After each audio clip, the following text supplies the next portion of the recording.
Success, success, success. அதுதான் வாழ்க்கையில நாம எல்லோரும் அடைய நினைக்கிற ஒரு இலக்கு. இந்த உலகத்துல இருக்கிற பெரும்பாலான மக்களுடைய முயற்சி, உழைப்பு, கனவு எல்லாமே சக்சஸை நோக்கி தான் இருக்கு. அப்படி நாம நம்மளுடைய சக்சஸ்ங்கிற அந்த இலக்க அடைஞ்ச உடனே, அதனால நமக்கு ஒரு மனநிறைவு, சந்தோஷம் ஏற்படுகின்றது. ஆனா அது நிரந்தரமா இருக்குமா?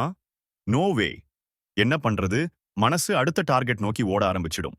இந்த புரிதலோட அடுத்த கட்டத்துக்கு நகருவோம். ஒருவேளை நம்முடைய இலக்க அடைய முடியலனா உழைப்பு, முயற்சி, நேரம், பணம் எல்லாம் போய் விரக்தி மட்டுமே லைஃப் பார்ட்னரா இருக்கும். நம்மளுடைய தன்னம்பிக்கை தள்ளாட்டத்துல நடக்கும்.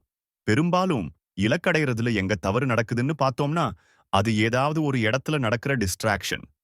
அதாவது கவனச்சிதறல். ஆமாங்க. இங்க ஒரு இடத்துல நடக்கிற கவனச்சிதறல், இன்னொரு இடத்துல வெற்றிய தாரை வார்க்குது. ஒரு தடவை இந்த உலகத்த நல்லா ஒத்து பாருங்க. அது பஞ்சபூதங்களால மட்டும் இல்லைங்க. ஏகப்பட்ட டிஸ்ட்ராக்ஷன்களாலையும் நிரப்பப்பட்டிருக்கு. TV, mobile, social media, movie, politics, அப்புறம் காஷிப் அப்படின்னு ஏராளம். ஓடுவதற்கு இங்கே 1000 பேர் ரெடி. ஆனா ஒரு நிலைப்பட்ட மனதோட ஃபோக்கஸ்டா ஒரு செயல் செய்ய இங்க எத்தனை பேர் ready? Keep it always in mind. In this distracted world, the person who stays focused holds the key to success. பல வழிகள்ல எப்படியாவது நம்மோடு தொடர்பு கொள்ள முயற்சிக்கின்ற கவனசிதறலுக்கு கை கொடுக்காமல் ஃபோக்கஸ்டா எப்படி இருக்கிறதுங்கிறத அடுத்த வீடியோல பார்ப்போம். இந்த வீடியோ உங்களுக்கு பிடிச்சிருந்தா லைக் பண்ணுங்க, ஷேர் பண்ணுங்க, மறக்காம சப்ஸ்கிரைப் பண்ணுங்க. தேங்க்ஸ் ஃபார் வாட்சிங்.